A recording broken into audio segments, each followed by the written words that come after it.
നമസ്കാരം, എല്ലാ പ്രിയപ്പെട്ടവർക്കും സ്വാഗതം. ശ്രീലക്ഷ്മി MS ആണ്. ഇന്നത്തെ ഈ പരിപാടിയിൽ നമ്മൾ ഡെങ്കി പനിയെ കുറിച്ചിട്ടാണ് സംസാരിക്കുന്നത്. ഇന്ന് നാഷണൽ ഡെങ്കി ഡേ ആണ്. അപ്പോൾ ഇതിനെക്കുറിച്ചിട്ട് കുറേ ബോധവൽക്കരണം നമ്മുടെ സമൂഹത്തിന് ആവശ്യമുണ്ട്. ഇപ്പോൾ ഏറെ ഡെങ്കിപ്പനി പടർന്നു പിടിക്കുന്ന സമയമാണ്, ജാഗ്രത വേണ്ട സമയമാണ്. അപ്പോൾ അതിനായി കുറേ കാര്യങ്ങൾ നമുക്ക് അറിയേണ്ടതായിട്ടുണ്ട്, നമുക്ക് കുറേ ചോദ്യങ്ങൾ ചോദിക്കേണ്ടതായിട്ടുണ്ട്. അപ്പോൾ ഇതിനുള്ള മറുപടി നൽകാനായും അത്തരം ബോധവൽക്കരണം നൽകാനായി നമ്മളോടൊപ്പം ഉള്ളത് doctor H. Veena Saroji, deputy DMO Kollam and district surveillance officer. സ്വാഗതം madam. Doctor R. Sarath Rajan, assistant surgeon, district surveillance officer 2, DMO health Kollam. സ്വാഗതം സർ. അപ്പോൾ ഇന്ന് നാഷണൽ ഡെങ്കി ഡേ ആണ് അല്ലെ? അപ്പോൾ ഈ ഒരു ഡേയുടെ കാര്യം പറഞ്ഞുകൊണ്ട് തന്നെ നമുക്ക് തുടങ്ങാം. ഈ ഡേയെ കുറിച്ചിട്ട് എന്താണ് ഇങ്ങനെ ഒരു ഡേ തന്നെ പ്രാധാന്യം എന്താണ്? ശരിക്കും നമ്മൾ അബ്സർവൻസസ് ഒക്കെ വയ്ക്കുന്നത് നമ്മളൊരു അവയർനെസ് ആണ്, ഒരു IEC ആക്ടിവിറ്റിയാണ്. അപ്പം നമ്മൾ ഒരു ജോയിന്റ് ആയിട്ട് ഒരു ആക്ടിവിറ്റി ചെയ്യാനും കൂടാണ്ട് തന്നെ നമ്മൾ ഈ ഡെങ്കി വൈറസിനെ കൊണ്ടുള്ള നമുക്ക് ഈ അസുഖങ്ങൾ, ഡെങ്കിപ്പനി എങ്ങനെ നമുക്ക് അത് തടയാനും സാധിക്കുമെന്നുള്ള പൊതുജനങ്ങളുടെ ഇടയ്ക്ക് ഒരു അവയർനെസ് ക്രിയേറ്റ് ചെയ്യാനാണ് നമ്മൾ ഈ എല്ലാ ഹെൽത്ത് അബ്സർവൻസസ് ഡേയ്സ് നമ്മൾ ചെയ്യുന്നത്. അതുപോലെ തന്നെയാ നമ്മൾ ഈ ഡെങ്കി ഡേ അബ്സർവൻസും ചെയ്യുന്നത്. ഓരോരോ ഡെങ്കി ഡേ ഓരോരോ ഹെൽത്ത് ഡേ അബ്സർവൻസ് ചെയ്യുമ്പോൾ നമുക്കൊരു തീം കാണും. അങ്ങനെയാണ് ഈ വർഷത്തെ തീം എന്ന് പറയുന്നത് നമുക്ക് സാമൂഹ്യ പങ്കാളിത്തത്തോടെ ഡെങ്കിപ്പനി നിയന്ത്രിക്കാമെന്നാണ്. ഓക്കെ, സാമൂഹ്യ പങ്കാളിത്തത്തോടെ ഡെങ്കിപ്പനി നിയന്ത്രിക്കാം, അതാണ് ഈ വർഷത്തെ 2024 ഡെങ്കിപ്പനിയുടെ തീം എന്ന് പറയുന്നത്. ഓക്കെ, അപ്പോ ഈ നമുക്ക് പൊതുവെ സമൂഹത്തിനുണ്ട് എന്താണ് ഈ ഡെങ്കിപ്പനി എന്നൊരു ചോദ്യം വരാം അല്ലെ? സാധാരണ പനികളിൽ നിന്നും ഡെങ്കിപ്പനി, അതിനെ കുറിച്ചിട്ട് നമുക്ക് അറിയാം ഇതെങ്ങനെ പകരുന്നു, എന്താണ് കാര്യം. പക്ഷെ എങ്കിലും സമൂഹത്തിന് കൂടുതൽ മനസ്സിലാക്കാൻ വേണ്ടിയിട്ട് ഡെങ്കി എന്ന് പറഞ്ഞാൽ നമുക്കൊരു ഡെങ്കി വൈറസ് ഒരു ഫ്ലേവി വൈറസാ. ഇത് ഈഡിസിന്റെ കൊതുമൂഹം ആണ് നമുക്ക് കിട്ടുന്നത്. ശരിക്കും പറഞ്ഞാല് ഈഡിസ് ഈജിപ്റ്റൈൻ, ഈഡിസ് ആൽബോപിക്ടസ്, ഇങ്ങനെ 2 മസ്കിറ്റോസ് ആണ്. ഈഡിസ് ആൽബോപിക്ടസ് പൊതുവെ നമുക്ക് വീട്ടിന്റെ വെളിയിൽ കാണുന്നതും ഈഡിസ് ഈജിപ്റ്റ് ഉള്ളിൽ കാണുന്ന ഒരു മസ്കിറ്റോയാണ്. ആൻഡ് ഈ മസ്കിറ്റോയുടെ പ്രത്യേകത എന്തെന്ന് വെച്ചാൽ ഇതൊരു ഡേ ബൈറ്റിംഗ് മസ്കിറ്റോ ആണ്. നമ്മൾ കോമൺലി പറയുന്നത് ഡോൺ ടു ഡസ്ക് എന്നാണ് ഈ മസ്കിറ്റോ പറയുന്നത്. കൂടാണ്ട് തന്നെ ഈ മസ്കിറ്റോ ഈഡിസ് ആണ് നമ്മുടെ ചിക്കൻ ഗുനിയ, സിക്ക പോലത്തെ അസുഖങ്ങൾ സ്പ്രെഡ് ചെയ്യുന്നത് ഈ മസ്കിറ്റോ, ഈ കൊതുകുകളാണ്. അപ്പൊ ഇതിന്റെ ഒരു പ്രത്യേകത എന്തെന്ന് വെച്ചാല് നമുക്ക് ഡെങ്കി എന്തുകൊണ്ടാണ് നമ്മളെ ആക്റ്റീവായിട്ട് നമ്മള് അവയർനെസ് കൂട്ടുന്നതെന്ന് വെച്ചാൽ പൊതുജനങ്ങൾ ഹെൽത്ത് കൊണ്ട് മാത്രം നമുക്ക് കൺട്രോൾ ചെയ്യാൻ പറ്റത്തില്ല. ബിക്കോസ് ഡെങ്കിക്ക് we don't have a particular treatment ഇല്ല. ശരിക്കും പറഞ്ഞാൽ നമുക്കപ്പോൾ ആ പ്രിവെൻഷൻ ആക്ടിവിറ്റീസ് ആണ് സ്ട്രെങ്തൻ ചെയ്യേണ്ടത്. ഈ മസ്കിറ്റോ ബ്രീഡിംഗ് സൈറ്റ്സ്, അതിന് നല്ലൊരു കമ്മ്യൂണിറ്റി പാർട്ടിസിപ്പേഷൻ വേണം. അതാണ് one of the main focus of ഈ തീം. പിന്നെ നമ്മൾ ഈ കൊല്ലം ജില്ലയിൽ നമ്മൾ ഡെങ്കി അവയർനെസ് സ്ട്രെങ്തൻ ചെയ്യാൻ കാര്യം എന്ന് വെച്ചാൽ നമുക്ക് 4 സീറോടൈപ്പാണ് നമുക്ക് മെയിൻലി ഉള്ളത്. അതില് DEN 1, 2, 3, 4 കൊല്ലം ജില്ലയിൽ നമുക്ക് 4 സീറോടൈപ്പുകളും ഐഡന്റിഫൈ ചെയ്തിട്ടുണ്ട്. അപ്പം ശരിക്കും ഈ നമുക്ക് ഒരു സീറോടൈപ്പിന്റെ ഒരു ഇൻഫെക്ഷൻ, ഡെങ്കി ഇൻഫെക്ഷൻ വരുമ്പോൾ അറൌണ്ട് 80% ഓഫ് ദി ഇൻഫെക്ഷൻസ് എന്ന് വെച്ചാൽ 4-ൽ 1 ആൾക്ക് മാത്രമേ സിംറ്റമാറ്റിക് ആയിട്ട് വരത്തുള്ളൂ, ബാക്കി ലക്ഷണം കാണിക്കത്തുള്ളൂ. ബാക്കിയെല്ലാം എസിംറ്റമാറ്റിക് ആണ്. ദാറ്റ് മീൻസ് 80% ആൾക്കാര് അവർക്ക് അസുഖം വരുന്നത് പോലും അവര് അറിയില്ല. അപ്പൊ ഈ ഡെങ്കിയുടെ ഒരു പ്രത്യേകത എന്തെന്ന് വെച്ചാല് നമുക്ക് ഈ 4 സീറോടൈപ്പ് നേരത്തെ നമ്മൾ പറഞ്ഞല്ലോ, ഈ ഒരു സീറോടൈപ്പിന്റെ ഒരു ഇൻഫെക്ഷൻ കിട്ടിക്കഴിഞ്ഞാൽ ആ സീറോടൈപ്പിനായിട്ട് നമുക്ക് ഒരു ലൈഫ് ലോങ് ഇമ്മ്യൂണിറ്റി ഉണ്ട്. പിന്നെ ബാക്കിയുള്ള 3 സീറോടൈപ്പിനും ഒരു ടെമ്പററി ഒരു ഇമ്മ്യൂണിറ്റി മാത്രമേ ഉള്ളൂ. സോ എപ്പോഴും വി ആർ സസെപ്റ്റബിൾ ഫോർ മറ്റ് 3 ടൈപ്പ് സീറോടൈപ്പ് ഇൻഫെക്ഷൻസിന് വി ആർ സസെപ്റ്റബിൾ. അങ്ങനത്തെ സാഹചര്യത്തിൽ എന്താ സംഭവിക്കാന്ന് വെച്ചാല് ഈ ഡെങ്കി 1 വരുന്നത്, അല്ലെങ്കിൽ ഫസ്റ്റ് ഇൻഫെക്ഷൻ വരുന്നത് നമ്മളൊരു പ്രൈമറി ഇൻഫെക്ഷൻ എന്ന് പറയും. സെക്കൻഡറി ഇൻഫെക്ഷൻ യൂഷ്വലി സിവിയർ ആയിരിക്കും. കോംപ്ലിക്കേഷൻസും കൂടുതലാണ്, മരണനിരക്ക് കൂടാനുള്ള സാഹചര്യവും ഈ സെക്കൻഡറി ഇൻഫെക്ഷൻ വരുമ്പോഴാണ്. അതുകൊണ്ടാണ് നമ്മൾ ഈ ഡെങ്കി അവയർനെസ് സ്ട്രെങ്തൻ ചെയ്യാനും സോഴ്സ് റിഡക്ഷൻ ആക്ടിവിറ്റീസ് സ്ട്രെങ്തൻ ചെയ്യണമെന്നും സസ്റ്റെയിൻഡ് വെക്ടർ കൺട്രോൾ വേണമെന്നും നമ്മൾ പറയുന്നത്. ഈ ആൻഡ് ട്രീറ്റ്മെന്റ് നമ്മൾ നോക്കിക്കഴിഞ്ഞാലും ജസ്റ്റ് ഒരു ബേസ്ഡ് ഓൺ സിംറ്റംസ് ആണ് നമ്മൾ ചെയ്യുന്നത്. ഡെങ്കി ആണെങ്കിൽ ഇന്ന ട്രീറ്റ്മെന്റിനില്ല, നമ്മൾ സിംറ്റമാറ്റിക് മാനേജ്മെന്റ് നമ്മൾ ചെയ്യുന്നത്. ഇപ്പോൾ ഡോക്ടർ ശരത്, നമ്മളുടെ ഇപ്പോഴത്തെ ഒരു ഡെങ്കി പനി വളരെയധികം വ്യാപിക്കുന്ന ഒരു സമയം, പ്രത്യേകിച്ച് ഇപ്പോൾ ഒരു ചൂടും മഴയും കൂടെ കലർന്നു നിൽക്കുന്നു, പിന്നീട് ഇനി മഴക്കാലം വരാൻ പോകുന്നു. ഇപ്പൊ നമ്മളുടെ സമൂഹം അല്ലെങ്കിൽ പൊതുജനം മനസ്സിലാക്കിയിരിക്കേണ്ട പ്രധാന കാര്യങ്ങൾ എന്തൊക്കെയാണ് ഈ ഒരു ചൂടും മഴയും നിൽക്കുമ്പോൾ തന്നെ ഡെങ്കി ജാഗ്രത? മഴക്കാലം എന്ന് പറയുന്നത് ശരിക്കും പറഞ്ഞാല് കൊതുകുകൾ പെരുകാൻ ഏറ്റവും അനുയോജ്യമായ ഒരു കാലാവസ്ഥയാണ്. അപ്പൊ നമുക്കറിയാം ഈ നമ്മുടെ ഈ പരിസര മലിനീകരണവും കാര്യങ്ങളും ഇപ്പൊ നമുക്ക് ഈ നമ്മുടെ വീടുകളിലെല്ലാം ഈ മണി പ്ലാന്റ് അടക്കമുള്ള ചെടിച്ചട്ടികളും കാര്യങ്ങളും ഒക്കെ കാണും. വീട്ടിനകത്ത് ഇപ്പൊ കൂടുതലും വീടുകളിലെല്ലാം മണി പ്ലാന്റുകൾ ഉള്ളിൽ വെക്കുന്നതാണ് ഇപ്പൊ പൊതുവെ. ഈ കോവിഡ് ഒക്കെ വന്നതിന് ശേഷം ആൾക്കാർ കൂടുതലും വീടിനുള്ളിൽ ചെടി വളർത്തുന്ന ഒരു പ്രവണതയുണ്ട്. അപ്പൊ അതിൻ്റെ അടിയിൽ ട്രേയിൽ ജലം കളക്ട് ചെയ്യുക, പലപ്പോഴും അത് ശരിക്കും ഒരു സോഴ്സായി മാറുക എന്നുള്ള ഒരവസ്ഥയാണ്. അപ്പം അതുപോലെ തന്നെ നമ്മളെ ഈ ചിരട്ട, അതുപോലെ മുട്ടത്തോടുകൾ, അങ്ങനെയൊക്കെയുള്ള, അതുപോലെ റബ്ബർ പ്ലാന്റേഷൻ സ്ഥലങ്ങളിൽ ആ ചിരട്ടയ്ക്കകത്ത് വെള്ളം അത് കമഴ്ത്തി വെക്കുക എന്നുള്ള കാര്യമാണ് നമ്മൾ ബേസിക്കലി ചെയ്യേണ്ടത്. പക്ഷെ നമ്മൾ പലപ്പോഴും അതൊന്നും ചെയ്യാറില്ല. അതുപോലെ തന്നെ നമ്മളിപ്പം കൊല്ലം ജില്ലയിൽ നോക്കുകയാണെങ്കിൽ ഈ കക്കത്തോട്, അതുപോലെ ഈ വള്ളമൊക്കെ ഇല്ലേ, വള്ളത്തിനകത്തൊക്കെ, അതുപോലെ ഈ ടയർ, അപ്പൊ അതിനകത്തൊക്കെ ഈ ജലം കളക്ട് ചെയ്ത് നിന്നിട്ട് അതിനകത്ത് ഈ മൊസ്കിറ്റോ ബ്രീഡ് ചെയ്യുന്ന ഒരു പ്രശ്നമുണ്ട്. അപ്പൊ ഈർപ്പമുള്ള സ്ഥലങ്ങളിലാണ് കൂടുതലും നമ്മൾ ഈ മൊസ്കിറ്റോ ബ്രീഡ് ചെയ്യുക എന്നുള്ളൊരവസ്ഥ നമുക്ക് പലപ്പോഴും വീടുകളിൽ തന്നെ കാണാൻ പറ്റും. ചെറിയ കുത്തു പോലെയൊക്കെ ചില സ്ഥലം ഈർപ്പമുള്ള സ്ഥലങ്ങളിൽ വീടിലും മുകൾ ഭാഗത്തും ഒക്കെ നമ്മൾ നോക്കുമ്പോൾ ചിലപ്പോൾ കാണാൻ പറ്റും. അതുപോലെ നമ്മൾ ഈ ഉപയോഗിക്കുന്ന തോർത്തുകളിലും മറ്റുമൊക്കെ ചിലപ്പോൾ നമുക്ക് കാണാൻ പറ്റും ഇതിന്റെ എക്സ്.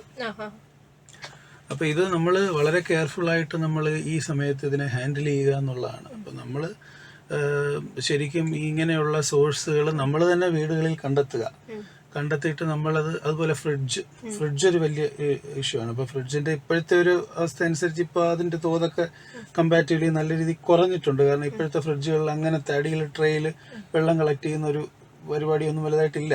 എന്നാൽ പോലും അതൊക്കെ നമ്മൾ ശ്രദ്ധിക്കേണ്ടതാണ്. അപ്പോൾ അതെല്ലാം നമ്മൾ കഴിയുന്നതും കണ്ടെത്തി സോഴ്സുകളെല്ലാം നമ്മൾ ഇല്ലാതാക്കുക എന്നുള്ളതാണ്. അപ്പോൾ ഇപ്പോൾ ഈ പെരുകാനുള്ള ഒരു പ്രധാന കാരണവും ഇപ്പോൾ ഈ സോഴ്സുകളെല്ലാം നമുക്ക് പല സ്ഥലങ്ങളിൽ ഇപ്പോഴും പോയാൽ നമുക്ക് കണ്ടെത്താൻ കഴിയും എന്നുള്ളതാണ്. അപ്പോൾ നമുക്ക് വീടുകളിൽ തന്നെ നമ്മൾ തന്നെ വീട്ടിന് ചുറ്റും ഒന്ന് വെറുതെ കറങ്ങി നോക്കിയാൽ തന്നെ നമുക്ക് എവിടെങ്കിലുമൊക്കെ ഇത്തരത്തിലുള്ള സോഴ്സുകൾ തീർച്ചയായിട്ടും കണ്ടെത്താൻ കഴിയുമെന്നുള്ളതാണ് ആരോഗ്യ പ്രവർത്തകർ എന്നുള്ള നിലയിൽ നമുക്ക് ബോധ്യം വന്നിട്ടുള്ളത്. ഡോക്ടർ വീണ, നമുക്കറിയാം ഇപ്പോൾ കൊല്ലത്ത് ഡെങ്കിപ്പനി വളരെയധികം കൂടുതൽ വരുന്നൊരു സാഹചര്യമുണ്ട് അല്ലെ? റിപ്പോർട്ട് ചെയ്യപ്പെടുന്നുണ്ട് ഡെങ്കിപ്പനി ബാധിത, റിപ്പോർട്ട് ചെയ്യുന്നുണ്ട്. നമുക്ക് സോഴ്സസ് ഉണ്ട്.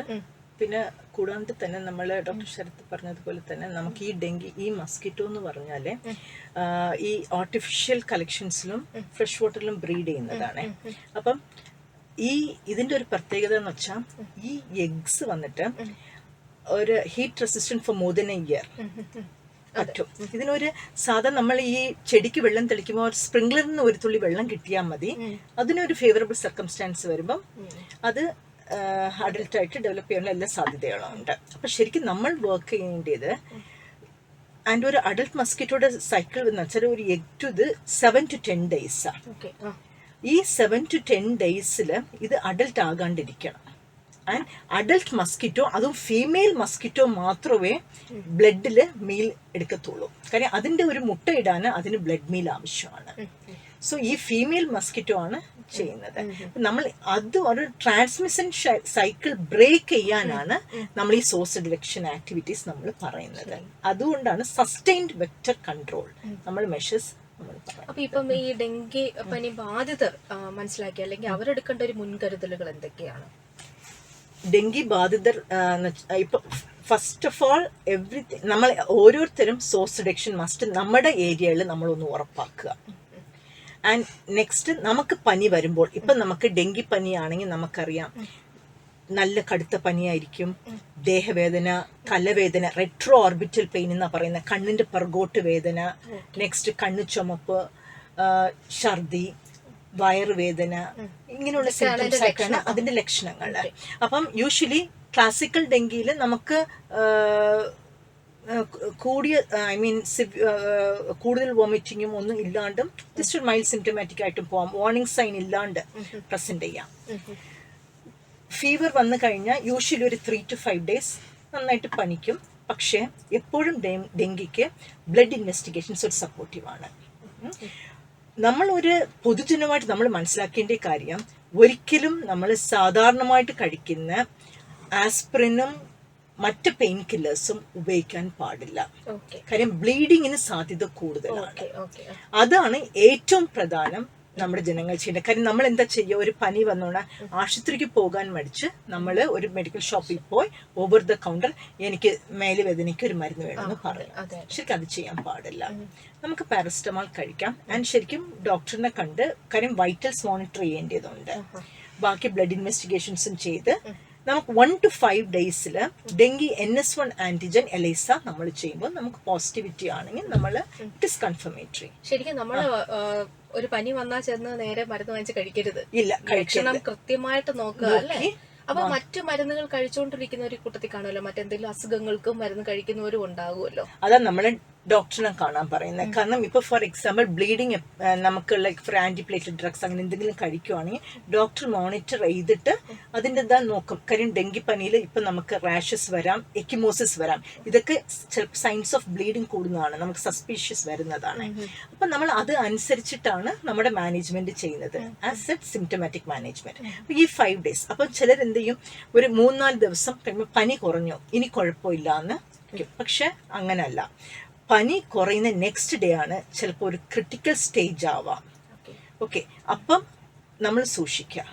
എന്തെങ്കിലും നമുക്ക് ക്ഷീണം കൂടുന്നുണ്ടോ, അല്ലെങ്കിൽ നമ്മുടെ ആപ്പിറ്റൈറ്റ് നമുക്ക് തിരിച്ചു വന്നില്ല, അങ്ങനെയൊക്കെ ആണെങ്കിൽ നമ്മളൊന്ന് വീണ്ടും ബ്ലഡ് ടെസ്റ്റും ചെയ്യണം. നമുക്ക് for example platelet count, haematocrit value. ചിലരാണെങ്കിൽ വെറും പ്ലേറ്റ്ലെറ്റ് കൗണ്ട് മാത്രം നോക്കും, അങ്ങനെയല്ല. പ്ലേറ്റ്ലെറ്റ് കൗണ്ട്, ഹെമറ്റോക്രിറ്റ് വാല്യൂ എല്ലാം നമ്മൾ നോക്കേണ്ടതിരിക്കുന്നു. ആൻഡ് ഛർദല് ഒരു 6 മണിക്കൂർ ഇടയ്ക്ക് നമ്മളൊരു 3-4 പ്രാവശ്യം ഛർദിക്കുക, ഇതൊക്കെ നമ്മുടെ ഒരു വാർണിംഗ് സൈൻസ് ആണ്. അതൊക്കെ നമ്മൾ ഉടനെ തന്നെ നമ്മൾ ഡോക്ടറിനെ കാണണം. അല്ലാണ്ട് ചെറിയ പനിയോ ലൈക്ക് നമുക്ക് ക്ഷീണോ ഇല്ല, നമ്മൾ വെള്ളം കുടിക്കുന്നുണ്ട്, അങ്ങനെയാണെങ്കിൽ നമുക്ക് വീട്ടിൽ വെച്ച് തന്നെ മോണിറ്റർ ചെയ്യാം. ഏർലി ഡയഗ്നോസിസ് ആണ് ഏറ്റവും പ്രധാനം. പിന്നെ നമുക്കൊരു നമ്മുടെ ധാരണയിൽ ഡെങ്കിപ്പനി വന്നു കഴിഞ്ഞാൽ ബ്ലഡ് ട്രാൻസ്ഫ്യൂഷനെ നമ്മൾ യൂഷ്വലി പൊതുജനങ്ങളും നമ്മൾ വിചാരിക്കുന്നത് അങ്ങനെ അല്ല. യൂഷ്വലി ഒരു പ്ലേറ്റ്ലെറ്റ് കൗണ്ട് ഒരു 20,000 ആയാൽ പോലും ബ്ലീഡിങ് സൈൻസ് ഇല്ലെങ്കിൽ കുഴപ്പമില്ല. കാര്യം പനി കഴിഞ്ഞ് നമ്മുടെ ഒരു ക്രിട്ടിക്കൽ സ്റ്റേജിൽ പോകേണ്ട നമ്മൾ റിക്കവറി ഫേസിലോട്ട് പോവുകയാണെങ്കിൽ പ്ലേറ്റ്ലെറ്റ് കൗണ്ട് തന്നെ കൂടിക്കോളും. വേറൊരു കാര്യം നമുക്ക് നോക്കാൻ പറ്റിയത് പെരിഫറൽ ബ്ലഡ് സ്മിയർ. അതിൽ നമുക്ക് പ്ലേറ്റ്ലെറ്റ് ക്ലംസ് ആയിട്ട് കാണുവാണെങ്കിൽ ദാറ്റ് മീൻസ് പ്ലേറ്റ്ലെറ്റ് നമുക്ക് കൂടിക്കൊണ്ടിരിക്കുന്നതെന്നാണ് നമ്മൾ മനസ്സിലാക്കേണ്ടത്. അതുകൊണ്ട് 10,000 താഴെ വരുവാണെങ്കിൽ നമുക്ക് ട്രാൻസ്ഫ്യൂഷൻ അത്യാവശ്യമാണ്. ഇനി IV ഫ്ലൂയിഡ്സ് നമ്മൾ സ്ട്രെസ് ചെയ്യാണ്ടിരിക്കാം. കാര്യം IV ഫ്ലൂയിഡ് നമ്മൾ ആവശ്യമില്ലാണ്ട്, കാര്യം ഒരു ഡോക്ടറിന് അറിയാം എപ്പോഴാണ് എന്താണ് പേഷ്യന്റിന് ആവശ്യമാണ്. ഡോക്ടറിന്റെ മാനേജ്മെന്റിന് നമ്മൾ വിട്ടുകൊടുക്കുക. നമ്മളായിട്ട് IV ഫ്ലൂയിഡ് വേണം ഒന്ന് നിർദ്ദേശിക്കാൻ. കാരണം പലപ്പോഴും നമ്മളെ രോഗികൾ വരുമ്പോഴേ എനിക്കൊരു ഡ്രിപ്പ് എന്നാണ് അവർ ചോദിക്കുന്നത് വരുന്നത്. അപ്പൊ ചില കാര്യങ്ങളിൽ നമുക്ക് ഡ്രിപ്പ് ഇടുന്നത് അപകടവും ഉണ്ടാക്കും. അപ്പൊ ആ ഒരു കാര്യവും കൂടെ ജനങ്ങൾ മനസ്സിലാക്കുക എന്നുള്ളതാണ്. So dengue NS1 antigen first 5 days, next IgM ആണ് നമ്മൾ നോക്കുന്നത്. ഓക്കെ ഡോക്ടർ ശരത്, നമുക്ക് എത്രത്തോളം ഇപ്പൊ കൊല്ലം ജില്ലയിൽ റിപ്പോർട്ട് ചെയ്യപ്പെടുന്നുണ്ട് മറ്റ് ജില്ലകളെ അപേക്ഷിച്ച്? ഡെങ്കി കേസുകൾ സ്വാഭാവികമായിട്ടും കയറി വരികയാണ് ഇപ്പോഴും. കാരണം നമുക്ക് ഇപ്പോൾ ഈ പറയുന്ന പോലെ മഴ നമുക്ക് ഒക്കേഷണലായിട്ട് ഇങ്ങനെ ഇടയ്ക്കിടയ്ക്ക് കിട്ടിക്കൊണ്ടിരിക്കുന്ന ഒരവസ്ഥയായിരുന്നല്ലോ. അപ്പോൾ സ്വാഭാവികമായിട്ടും സോഴ്സുകൾ ഉണ്ടാവുകയും കേസുകൾ ഉണ്ടാവുകയും ചെയ്യുന്നുണ്ട്. അപ്പോൾ സാധാരണ നിലയിൽ ഇപ്പോൾ കേസുകൾ കുറച്ച് കൂടുതലായിട്ട് നിൽക്കുന്ന ഒരു സമയമാണ്. ഇനിയിപ്പോൾ മഴക്കാലം വരാൻ പോകും. അപ്പോൾ നമ്മുടെ ഈ ടോക്കിന്റെ പ്രസക്തിയും അത് തന്നെയാണ്. അപ്പോൾ എല്ലാ ദിവസവും ഇപ്പം ഈ പറയുന്ന പോലെ ന്യൂസുകളിലും വാർത്തകളിലും ഒക്കെ ഡെങ്കിയുടെ കാര്യം വളരെ പ്രസക്തമായിട്ട് ഇപ്പം കൈകാര്യം ചെയ്ത് വരുന്നുണ്ട്. അപ്പോൾ അത് നമ്മളത് മനസ്സിലാക്കി നമുക്കിപ്പോൾ പല ഏരിയകളിലും ഇപ്പോൾ കൊല്ലം ജില്ലയിൽ തന്നെ നോക്കുകയാണെങ്കിൽ ശക്തികുളങ്ങര ഏരിയ, അതുപോലെ തന്നെ ഈ കോർപ്പറേഷൻ ഏരിയകളിലും കൂടുതലും ഒക്കെ കേസുകൾ കാണുന്നുണ്ട്. ഇപ്പോൾ ഇരവിപുരം ഏരിയ അങ്ങനെയൊക്കെയുള്ള ഏരിയാസിൽ കൂടുതൽ കോർപ്പറേഷൻ ഏരിയകളിലാണ് കൂടുതലും ഇത് കാണപ്പെടുന്നത്. അപ്പോൾ ആ ഏരിയകൾ കൂടുതലും പ്രവർത്തനം നമ്മൾ ഊർജ്ജസ്വലമായിട്ട് നടത്തുന്നുണ്ട്. ഹെൽത്ത് വർക്കേഴ്സ് എല്ലാം ഇപ്പം നല്ല രീതിയിൽ പ്രവർത്തനം ആരംഭിച്ചിട്ടുണ്ട്. നമ്മുടെ ഭാഗത്തു നിന്നുള്ള നല്ല വർക്ക് നടക്കുന്നുണ്ട്. പക്ഷെ അത് മാത്രം പോരാ. അപ്പോൾ പൊതുസമൂഹം ഇത് ഏറ്റെടുക്കുക, അതിനാണ് നമ്മൾ കൂടുതലും. എന്താണ് ഇപ്പോൾ ആരോഗ്യ മേഖല കൂടുതൽ സമൂഹത്തിന് വേണ്ടി ഇപ്പോൾ ഈ ഒരു ഘട്ടത്തിൽ നിങ്ങൾ ഹെൽത്ത് ഡിപ്പാർട്ട്മെന്റിന്റെ പങ്ക് എത്രത്തോളം വലുതാണ്? എന്തൊക്കെ നടപടികൾ ഉണ്ട് ഇപ്പോൾ? ഹെൽത്ത് ഡിപ്പാർട്ട്മെന്റ് ഇപ്പോൾ സോഴ്സ് റിഡക്ഷൻ നടക്കുന്നുണ്ട്. നമുക്കിപ്പം ഓരോ സ്ഥാപനങ്ങളിലും health inspectors, junior health inspectors അവരുടെയൊക്കെ നേതൃത്വത്തിൽ, അതുപോലെ അവിടുത്തെ മെഡിക്കൽ ഓഫീസേഴ്സിൻ്റെയൊക്കെ നേതൃത്വത്തിൽ പലതരത്തിലുള്ള പ്രവർത്തനങ്ങൾ നടക്കുന്നുണ്ട്. ഏരിയയുടെ ശുചീകരണ പ്രവർത്തനങ്ങളൊക്കെ ദിവസം ദിനം പ്രതി പത്രങ്ങളിൽ കാണാം. LSGDയുടെ പ്രവർത്തനങ്ങൾ പലതും നടക്കുന്നുണ്ട്. പത്രങ്ങളിൽ നിന്ന് ദിനം പ്രതി കാണാവുന്നതാണ്. അപ്പോൾ നല്ല രീതിയിലുള്ള പ്രവർത്തനം, നമുക്ക് നല്ല ശക്തമായ പ്രവർത്തനം നടന്നാൽ മാത്രമേ നമുക്ക് ഹോട്ട്സ്പോട്ടുകളെല്ലാം പല ഹോട്ട്സ്പോട്ടുകൾ നമുക്കുണ്ട്. അപ്പോൾ ആ ഹോട്ട്സ്പോട്ടുകൾ ശരിക്കും ഏരിയകളിലാണ് നമ്മൾ ഈ കൂടുതൽ പ്രവർത്തനങ്ങൾ നടത്തുന്നത്. അപ്പോൾ ലോക്കൽ സെൽഫ് ഗവൺമെന്റും എല്ലാം ചേർന്നിട്ട് നമ്മളൊരു സംയുക്തമായ ഒരു പ്രവർത്തനമാണ് ആരോഗ്യ മേഖലയൊക്കെ ചേർന്ന്. ആക്ഷൻ പ്ലാൻ റെഡിയാക്കിയിട്ടുണ്ട്. ജില്ലാ കളക്ടറുടെ നേതൃത്വത്തിൽ മീറ്റിംഗ് കൂടുകയും എല്ലാ ഡിപ്പാർട്ട്മെന്റ്സ് ഉണ്ടായിരുന്നു, അവലോകനം കൂടുകയും ചെയ്തിരുന്നു. LSGD ജോയിന്റ് ഡയറക്ടറുമായിട്ട് ഡിസ്കസ് ചെയ്ത് നമ്മൾ എവിടെയാണ് കേസസോ ഞങ്ങളൊരു നല്ലൊരു കോർഡിനേഷനിലാണ് പോകുന്നത്. ആൻഡ് നമ്മൾ ഒരു ആക്ഷൻ പ്ലാൻ ഡെവലപ്പ് ചെയ്തിട്ടുണ്ട്. ലൈക്ക് ജില്ലയിൽ ത്രൂ ഔട്ട് ദി ഇയർ നമുക്ക് കേസ് കിട്ടുന്ന ഏരിയാസ് എന്തൊക്കെയാ, സീസണൽ കിട്ടുന്ന കേസസ് കിട്ടുന്ന ഏരിയ എന്തൊക്കെയാ, കൂടാണ്ട് അക്കേഷണൽ കേസ് വരുന്നത്, അതനുസരിച്ച് നമ്മളൊരു ആക്ഷൻ പ്ലാൻ റെഡിയാക്കി എല്ലാ ഇൻസ്റ്റിറ്റ്യൂഷൻസിനും നമ്മളത് സ്ട്രിക്ട്ലി ഫോളോ അപ്പ് ചെയ്യാൻ കൊടുത്തിട്ടുണ്ട്. വെള്ളക്കെട്ടുണ്ടാവുന്ന സ്ഥലങ്ങൾ, അതാണ് കൂടുതലും നമ്മൾ ഫോക്കസ്. വെള്ളക്കെട്ടുണ്ടാവാതെ ഓരോരുത്തരും പല സ്ഥലങ്ങളും വെള്ളക്കെട്ട് മാത്രമല്ലേ മാലിന്യവും എല്ലാം കൂടെ കിടന്നല്ലേ ഒരു പ്രശ്നം ഉണ്ടാകുന്നുണ്ട്. ഇപ്പൊ നമുക്കറിയാം ഇതൊരു മഴക്കാലം മാത്രമല്ല മറ്റു രോഗങ്ങളുടെ കൂടി ഒരു സമയം കൂടിയാണല്ലേ മഴക്കാലം വരുമ്പോഴത്തേക്കും. അപ്പൊ അത്തരം മറ്റുള്ള വൈറൽ പനിയൊക്കെ നിൽക്കുന്നത് കൊണ്ട് ആളുകൾക്ക് ആ ഒരു ബോധവൽക്കരണം നടത്താൻ സാധിക്കുന്നുണ്ടോ ശരിക്കും ഹെൽത്ത് ഡിപ്പാർട്ട്മെന്റ്? നമ്മൾ ആക്ച്വലി ഇന്റർസെക്ടറൽ കോർഡിനേഷൻ കൂടുമ്പോൾ നമ്മൾ ലെപ്റ്റോസ്പൈറോസിസിനെ കുറിച്ചുള്ള അവയർനെസ് കൊടുക്കുന്നുണ്ട്.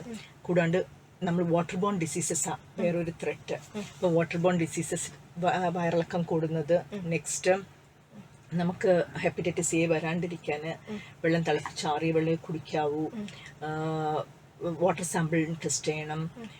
ആൻഡ് നമ്മൾ ഇവിടെ തന്നെ ഒരു ഡിസ്ട്രിക്ട് സർവൈലൻസ് യൂണിറ്റിൽ ഡെയിലി ഞങ്ങൾ മോണിറ്റർ ചെയ്യുന്നുണ്ട്. എവിടെയൊക്കെയാണ് എവിടെയെങ്കിലും നമുക്ക് കേസ് കൂടുതൽ ഒരു ക്ലസ്റ്റർ വരുന്നുണ്ടോ, സസ്പീഷ്യസ് വരുന്നുണ്ടോ, അങ്ങനെ നമ്മൾ മോണിറ്ററും ചെയ്യുന്നുണ്ട്. കൂടാണ്ട് തന്നെ അടുത്ത് വേറൊരു ഇതാണ് നമ്മൾ ഈ flu like illness H1N1. So ആ ഒരു സാഹചര്യം അതൊക്കെ നമ്മൾ മോണിറ്റർ ചെയ്യുന്നുണ്ട്. അതിൻ്റെതായ ആക്ഷൻ നമ്മൾ ചെയ്യുന്നുണ്ട്.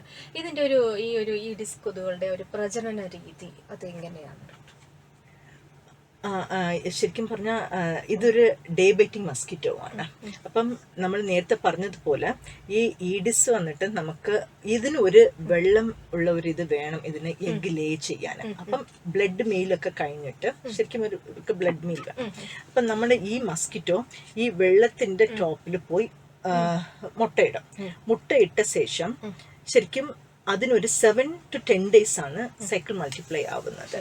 അപ്പം ഈ 7 to 10 days നമുക്ക് ഇതിൻ്റെ ഒരു ലാർവൽ സ്റ്റേജ് ഉണ്ട്, പ്യൂപ്പൽ സ്റ്റേജും ഉണ്ട്.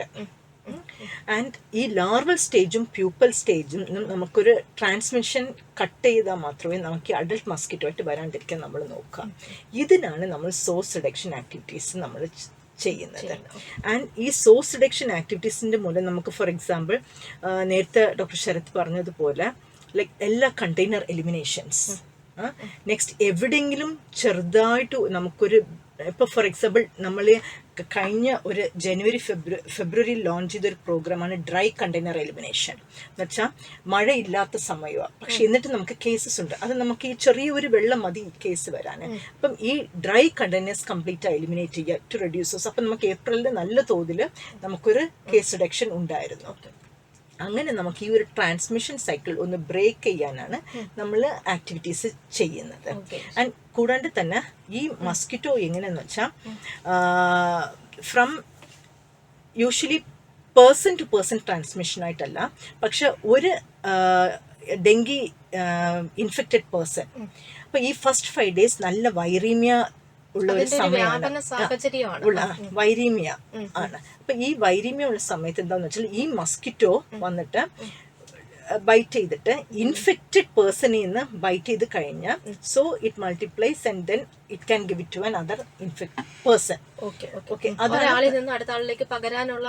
പകരം ചില not directly from person to person, only by mosquito bite. അപ്പം നമ്മൾ ഇത് നിയന്ത്രിക്കാൻ നമ്മൾ വീണ്ടും ചെയ്യുന്നതെന്ന് വെച്ചാൽ ഡെങ്കി പോസിറ്റീവായിട്ട് ഉള്ള ഒരാൾ, പനിയുള്ള ആള് ശരിക്കും മസ്കിറ്റോ നെറ്റിന്റെ അകത്ത് തന്നെ നമ്മൾ കിടക്കണം, നമ്മളിത് പറയുന്ന ഒരു സാഹചര്യം. ഓക്കെ, അതായത് നമ്മളെ വീട്ടിൽ തന്നെ ഒരാൾക്ക് ഇപ്പോൾ ഡെങ്കിപ്പനി ഉണ്ടെങ്കിൽ അയാൾക്ക് ഈ പറയുന്ന പോലെ കൊതുകുവല ഉപയോഗിച്ച് അതിൽ വേണം കിടത്താൻ. കാരണം ഒരു കൊതുകിൽ നിന്നും കടിയേറ്റ് അടുത്ത ഒരാൾക്ക് കൂടി അത് വരാനുള്ള സാഹചര്യം ഇപ്പോൾ പല വീടുകളിലും അങ്ങനെ റിപ്പോർട്ട് ചെയ്യപ്പെടുന്നുണ്ടോ? ഒന്നിൽ കൂടുതൽ ആളുകൾക്ക് ഇത് വരുന്ന ഒരു സാഹചര്യം ഇല്ല. നമ്മൾ കാര്യം ആക്ടിവിറ്റീസ് നോക്കുന്ന ബോധവൽക്കരണം നടന്നിട്ടുണ്ട്. നമുക്ക് ഇതിൽ 2 ടൈപ്പ് ഓഫ് ട്രാൻസ്മിഷൻ. നമ്മൾ ഒന്ന് person to person, not person to person, പക്ഷെ നമ്മൾ ഈ mosquito bite infected person to mosquito. And next വന്നിട്ട് ട്രാൻസ്ഓവറിയൻ എന്ന് വെച്ചാൽ വെർട്ടിക്കൽ ട്രാൻസ്മിഷൻ, അമ്മയിൽ നിന്ന് കുഞ്ഞിനെ കിട്ടുന്ന ഒരു ട്രാൻസ്മിഷൻ ആണ്. ഇപ്പം നമ്മള് വീടുകൾ ഏത് രീതിയിലാണത് കൂടുതൽ വരുന്നത്? കുഞ്ഞ് അല്ലല്ല, ത്രൂ ഐ മീൻ ഗർഭപാത്രത്തിലിരിക്കുന്ന ട്രാൻസ് ഓവേറിയൻ ഗർഭിണികൾക്ക് വരാനുള്ള സാധ്യത കുഞ്ഞിനെയും ബാധിക്കും. അതെ. ആക്ച്വലി നമ്മൾ ഇതിൽ ഏറ്റവും ശ്രദ്ധിക്കേണ്ട വേറൊരു കാര്യം കൂടെ, നമ്മൾ വീടും പരിസരവും മാത്രമല്ല നമ്മൾ പറഞ്ഞത് it's A day biting mosquito ആണ്. അപ്പൊ ശരിക്കും ഡേ സമയത്ത് മിക്കവാറും നമ്മുടെ ആൾക്കാർ കാണുന്നത് വർക്ക് പ്ലേസിലാണ്. അപ്പം another focus is നമ്മുടെ work place should be free of this vector. അതാണ് അടുത്തൊരു ഇമ്പോർട്ടൻറ്റ് സന്ദേശം. നമ്മൾ ഒരാൾക്ക് ഡെങ്കിപ്പനി വന്നാൽ ആ ആളുടെ വീടും പരിസരവും മാത്രമല്ല. കാര്യം ഈ ഡെങ്കിയുടെ ഈ ഈഡിസിൻ്റെ കൊതുയുടെ ഒരു ഇതെന്ന് വെച്ചാൽ ഒരു flight range is maximum 400 meter, അതിൻ്റെ അപ്പുറം ഇതിന് പോകാൻ പറ്റില്ല. സോ ആ ഒരു റേഞ്ചിൻ്റെ അകത്താണ് ഇത് മൂവ് ചെയ്യുന്നത്. അപ്പം വർക്ക് പ്ലേസും നോക്കണം, വീടും നോക്കണം. ഇപ്പം ഒരു ഓഫീസിൽ വർക്ക് ചെയ്യുന്ന ഒരാളാണെങ്കിൽ ആ എൻവയൺമെന്റിൽ എന്തെങ്കിലും ബ്രീഡിംഗ് സൈറ്റ്സ് ഉണ്ടോ എന്നും കൂടി ശ്രദ്ധിക്കേണ്ടതാണ്. അതായത് ഇപ്പൊ നമ്മുടെ ഒരു ഓഫീസിലോ അല്ലെങ്കിൽ നമ്മൾ ജോലി ചെയ്യുന്ന സ്ഥലത്ത് ഒരാൾക്കുണ്ടെങ്കിൽ അവിടെ ശരിക്കും നിരീക്ഷിക്കപ്പെടേണ്ട സാഹചര്യം ഉണ്ട്. ഡെഫിനറ്റ്ലി. ഓക്കെ, അപ്പൊ അത് വരും ദിവസങ്ങളിൽ എല്ലാവരും ശ്രദ്ധിക്കേണ്ട ഒരു സാഹചര്യം ആണെങ്കിൽ നമുക്ക് ഇതിനെ പിടിച്ചു നിർത്താൻ പറ്റും. കാരണം ഡെങ്കി പനി വളരെയധികം വ്യാപിക്കുന്നുണ്ട്, ജാഗ്രത വേണം. കാരണം ഇനിയിപ്പോ മഴക്കാലമാണ് അല്ലെ, ഇത് കൂടുതലും ബുദ്ധിമുട്ടുണ്ടാക്കുന്നത് ആർക്കാണ്? ഈ ഒരു പനി ബാധിച്ചു കഴിഞ്ഞാൽ കുഞ്ഞുങ്ങളാണോ, പ്രായമായവരാണോ, അസുഖമുള്ളവരാണോ, ആർക്കാണ് ഇത് കൂടുതൽ പ്രശ്നമുണ്ടാക്കുന്നത്? കോമോർബിഡിറ്റീസ് ഉള്ളവർക്ക് പ്രശ്നമാണ്. ഏജ് ഒരു റിസ്ക് ഫാക്ടറാണ്. പക്ഷെ ഏറ്റവും പ്രശ്നം വരുന്നത് നമുക്ക് നേരത്തെ ഡിസ്കസ് ചെയ്തതുപോലെ സെക്കൻഡറി ഇൻഫെക്ഷൻ വരുന്ന ആൾക്കാർക്കാണ്. അതാണ് കൂടുതൽ പേർ ശ്രദ്ധിക്കേണ്ട ഒരു കാര്യം. അപ്പം ഇപ്പൊ ഇന്നിപ്പോ നമുക്കറിയാം ഈ ഒരു 16 മെയ് 16 ഇന്ന് നാഷണൽ ഡെങ്കി ഡേ ആണ്. ഇതിന്റെ ഒരു തീം നമ്മൾ പറഞ്ഞു അല്ലേ? അപ്പോൾ തീം മാത്രമല്ല, ഇതിനൊരു പ്രതിജ്ഞ, ഒരു പ്ലെഡ്ജ് കൂടിയുണ്ട്, നമ്മൾക്കൊന്ന് കേൾക്കാം അല്ലേ? എൻ്റെ ആരോഗ്യം എൻ്റെ ഉത്തരവാദിത്വമാണെന്ന് ഞാൻ മനസ്സിലാക്കുന്നു. പകൽ സമയത്ത് കടിക്കുന്ന ഈഡിസ് വിഭാഗത്തിൽപ്പെട്ട കൊതുകുകൾ പരത്തുന്ന ഒരു വൈറസ് രോഗമാണ് ഡെങ്കിപ്പനി എന്ന് ഞാൻ മനസ്സിലാക്കുന്നു. പനിയോടൊപ്പം തലവേദന, കണ്ണിനു പുറകിലെ വേദന, പേശീവേദന, സന്ധിവേദന എന്നിവ ഡെങ്കിപ്പനിയുടെ ലക്ഷണങ്ങളാണ് എന്നെനിക്കറിയാം. രോഗലക്ഷണങ്ങൾ കണ്ടാൽ സ്വയം ചികിത്സ പാടില്ല എന്നും ഞാൻ മനസ്സിലാക്കുന്നു. വെള്ളം സംഭരിച്ചു വെച്ചിരിക്കുന്ന പാത്രങ്ങൾ, വീടിനുള്ളിൽ അലങ്കാര ചെടികൾ വളർത്തുന്ന പാത്രങ്ങൾ, പൂച്ചട്ടികൾ, വലിച്ചെറിയുന്ന ചിരട്ടകൾ, പൊട്ടിയ പാത്രങ്ങൾ, കക്കത്തോട്, മുട്ടത്തോട്, ഫ്രിഡ്ജിൻ്റെ അടിഭാഗത്തെ ട്രേ, വലിച്ചെറിഞ്ഞിട്ടിരിക്കുന്ന ടയറുകൾ, വിറകും മറ്റും നനയാതെ മൂടിയിരിക്കുന്ന പ്ലാസ്റ്റിക് ഷീറ്റുകൾ, നിർമ്മാണ സ്ഥലങ്ങളിലെ ടാങ്കുകൾ എന്നിവിടങ്ങളിൽ കെട്ടിക്കിടക്കുന്ന ശുദ്ധജലത്തിലാണ് ഈഡിസ് കൊതുകുകൾ മുട്ടയിട്ട് പെരുകുന്നതെന്ന് ഞാൻ മനസ്സിലാക്കുന്നു. ആയതിനാൽ ഡെങ്കിപ്പനി തടയുന്നതിനായി വെള്ളം കെട്ടിക്കിടക്കുന്ന സാഹചര്യം ഉണ്ടാകാതിരിക്കാൻ ആഴ്ചയിലൊരിക്കൽ വെള്ളിയാഴ്ചകളിൽ സ്കൂളുകളിലും, ശനിയാഴ്ചകളിൽ സ്ഥാപനങ്ങളിലും ഓഫീസുകളിലും, ഞായറാഴ്ചകളിൽ വീടുകളിലും ഈഡിസ് കൊതുക് മുട്ടയിട്ട് വളരാൻ സാധ്യതയുള്ള ഉറവിടങ്ങൾ നശിപ്പിക്കുമെന്നും മറ്റുള്ളവർക്ക് ഇതിനെക്കുറിച്ചുള്ള അറിവ് പകർന്നു നൽകുമെന്നും അവരെ ഉറവിട നശീകരണത്തിന് പ്രചോദിപ്പിക്കുമെന്നും ഇതിനാൽ ഞാൻ പ്രതിജ്ഞ ചെയ്യുന്നു. പ്രതിജ്ഞ പ്രതിജ്ഞ പ്രതിജ്ഞ. Okay, May 16 national dengue day ആണ്. ഇതിൻ്റെ പ്രതിജ്ഞയാണ് നമ്മൾ കേട്ടത്. അപ്പോൾ ഈ ദിവസത്തിൻ്റെ സന്ദേശം അല്ലെങ്കിൽ ഈ ദിവസത്തിലെ തീം നമുക്കൊന്ന് പറഞ്ഞിട്ട് തീർച്ചയായും നമ്മുടെ കേട്ടുകൊണ്ടിരിക്കുന്ന നമ്മുടെ പ്രിയ ശ്രോതാക്കൾക്കുള്ള ഒരു സന്ദേശം, ഒരു മെസ്സേജ് എന്താണ്? ഈ വർഷത്തെ തീം നമ്മൾ ആദ്യം പറഞ്ഞതുപോലെ തന്നെ സാമൂഹ്യ പങ്കാളിത്തത്തോട് ഡെങ്കിപ്പനി നിയന്ത്രിക്കാം. അപ്പം ആ തീമിൽ തന്നെ നമുക്ക് മനസ്സിലാക്കാം, നമ്മൾ ഓരോരുത്തർക്കും ഒരു ചെറിയ കോൺട്രിബ്യൂഷൻ. ഫോർ എക്സാമ്പിൾ, ഞാൻ നടന്നു പോകുന്ന വഴിക്ക് ഞാനൊരു കണ്ടെയ്നർ കാണുന്നു. ആ കണ്ടെയ്നർ ഞാനൊന്ന് അതിൽ വെള്ളം ഉണ്ടെങ്കിൽ അതിന് അപ്പം തന്നെ ഞാൻ അതിനെ എലിമിനേറ്റ് ചെയ്യുന്നു, അല്ലെങ്കിൽ ഞാൻ അതിനെ കമത്തി വയ്ക്കുന്നു. ഇങ്ങനെ അല്ലെങ്കിൽ നമുക്കൊരു വേസ്റ്റ് എവിടെയെങ്കിലും അക്യുമുലേറ്റഡ് ആയിട്ട് കാണുന്നു, അപ്പം അതിന് മാറ്റാനുള്ള ഒരു നടപടി സ്വീകരിക്കുന്നു. നമ്മളാൽ ആവുന്ന ഒരു സോഴ്സ് റിഡക്ഷൻ ആക്ടിവിറ്റീസും ഒരു സസ്റ്റെയിൻഡ് കൺട്രോൾ നമുക്ക് ഈ മസ്കിറ്റോ മൾട്ടിപ്ലൈ ചെയ്യാണ്ടിരിക്കാനുള്ള ഒരു സാഹചര്യം ഈ ഒരു സമൂഹത്തിന് നമുക്ക് നമ്മുടെ ഒരു എൻവയൺമെന്റ് നമുക്കൊന്ന് ക്രിയേറ്റ് ചെയ്യാൻ പറ്റിയാൽ അത് നമുക്കൊരു നല്ല ഒരു ആക്ടിവിറ്റിയുമാണ്. അതും കൊണ്ട് നമുക്ക് ഡെങ്കിപ്പനി ശരിക്കും പറഞ്ഞാൽ ഞങ്ങൾ ജില്ലാ ഓഫീസ് കൊല്ലമായിട്ടും ഞങ്ങളുടെ മെഡിക്കൽ ഓഫീസേഴ്സുമായിട്ടും ഞങ്ങളൊരു ഡിസിഷൻ എടുത്തിരിക്കുന്നത് 0 death due to dengue this year. അതാണ് ഞങ്ങളുടെ മെയിൻ ചാലഞ്ചായിട്ട് ഞങ്ങൾ എടുത്തിരിക്കുന്നത്. ആ ഒരു ചാലഞ്ച് വെച്ചിട്ട് ഞങ്ങളുടെ എല്ലാ മെഡിക്കൽ ഓഫീസേഴ്സും are working towards it. So in conclusion, like what we would like to tell is, ഞങ്ങൾക്ക് പറയാനുള്ളത്, പനി വന്നാൽ ഡോക്ടറെ കാണുക, ആസ്പ്രിൻ NSAID പോയ ഗുളികൾ കഴിക്കാണ്ടിരിക്കുക, നല്ലപോലെ വെള്ളം കുടിക്കുക. കാരണം നമ്മൾ ഈ ഡെങ്കിപ്പനി നമ്മുടെ ഒരു ആൾക്കാർക്കൊരു തോട്ടുണ്ട്, ആശുപത്രിയിൽ പോയി ഇഞ്ചക്ഷൻ എടുത്തു കഴിഞ്ഞാൽ IV ഡ്രിപ്പ് ഇട്ട് കഴിഞ്ഞാൽ എല്ലാം ശരിയാവും. ശരിക്കും പറഞ്ഞാൽ ഇഞ്ചക്ഷൻ എടുക്കുമ്പം നമ്മൾ വെറുതെ നമുക്കൊരു സൈറ്റ് പോക്ക് ചെയ്യുക. ശരിക്കും പനിക്ക് പാരസിറ്റമോളാണ് നല്ലത്. അതുപോലെ തന്നെ ആവശ്യമില്ലാണ്ട് ഫ്ലൂയിഡ് നമ്മൾ കഴിക്കുമ്പോൾ നമ്മുടെ ഫ്ലൂയിഡ് ഓവർലോഡ് കാരണം തന്നെ അത് അപകടം സംഭവിക്കാം. അതുകൊണ്ട് ഡോക്ടറെ കണ്ട് ഡോക്ടറിൻ്റെ ഒരു പറയുന്ന നിർദ്ദേശത്തോടു കൂടെ മുമ്പോട്ട് ചെല്ലുന്നതാണ് നമുക്ക് നല്ലത്. And sustained vector control, integrated vector management. ഡെങ്കിപ്പനി തീർത്തും നിസ്സാരമായി കാണരുത്, അല്ലെ? നമുക്ക് അത് ശ്രദ്ധിച്ചില്ല എങ്കിൽ നമ്മുടെ ജീവൻ നഷ്ടപ്പെടുന്ന ഒരു സാഹചര്യം പോലും ഡെങ്കിപ്പനിക്കുണ്ട്. അതുകൊണ്ട് നിങ്ങൾക്കൊരു പനിയുടെ ലക്ഷണമോ, ഇപ്പൊ ഡെങ്കിപ്പനിയുടെ ലക്ഷണം തന്നെ ഡോക്ടേഴ്സ് പറഞ്ഞു, ഇത്തരം ലക്ഷണം കാണുവാണെങ്കിൽ തീർച്ചയായിട്ടും നിങ്ങൾ താമസിക്കരുത്, ഡോക്ടറിനെ കാണുക, അതിനനുസരിച്ചുള്ള ചികിത്സ എടുക്കുക എന്നുള്ളതാണ് ഈ വർഷത്തെ തീം അനുസരിച്ച് തന്നെ ഈ ഒരു ബോധവൽക്കരണം നമ്മൾ ജനങ്ങളിലേക്ക് എത്തിക്കുന്നത്. കാരണം ഡെങ്കിപ്പനി മൂലം മരണങ്ങൾ സംഭവിക്കാതിരിക്കുക എന്നുള്ളത് തന്നെയാണ് എല്ലാവരുടെയും ഉത്തരവാദിത്വം. അതിൽ നമുക്കും പങ്കുചേരാം. വളരെ സന്തോഷം. അപ്പോൾ ഇത്രയും നേരം നമ്മളോടൊപ്പം ഉണ്ടായിരുന്ന doctor H. Veena Saroji, deputy DMO Kollam and district surveillance officer. Thank you madam. Thank you. അപ്പോൾ നമ്മളോടൊപ്പം ഡോക്ടർ ശരത് ഉണ്ട്. ഡോക്ടർ ശരത് ശരിക്കും പറഞ്ഞാൽ നല്ലൊരു ഗായകനാണ്. അതോടൊപ്പം തന്നെ കുഷ്ഠരോഗത്തെക്കുറിച്ച് സ്വന്തമായിട്ട് എഴുതിയിട്ടുണ്ട്, അല്ലേ? ഒരു ഗാനമുണ്ട്, നമുക്ക് അതൊന്ന് കേൾക്കാം. ഡോക്ടർ നമുക്ക് വേണ്ടി ഒന്ന് പാടാം. സ്പർശന സുഖമറിയില്ലവരെങ്കിലും ഹൃദയങ്ങളാൽ നാം തൊടേണം, അവരെ ഹൃദയങ്ങളാൽ നാം തൊടേണം. സ്പർശന സുഖമറിയില്ലവരെങ്കിലും ഹൃദയങ്ങളാൽ നാം തൊടേണം, അവരെ ഹൃദയങ്ങളാൽ നാം തൊടേണം. മാന്യതയുയർത്തിപ്പിടിക്കുവാനെന്നും അവർക്കു നാം കാവലാകേണം. മാന്യതയുയർത്തിപ്പിടിക്കുവാനെന്നും അവർക്കു നാം കാവലാകേണം. രാഷ്ട്രപിതാവിൻ്റെ സ്വപ്നങ്ങളാണവർ, നമ്മൾ തിരിച്ചറിയണം, അതു നമ്മൾ തിരിച്ചറിയണം. തോൽപ്പിക്കണം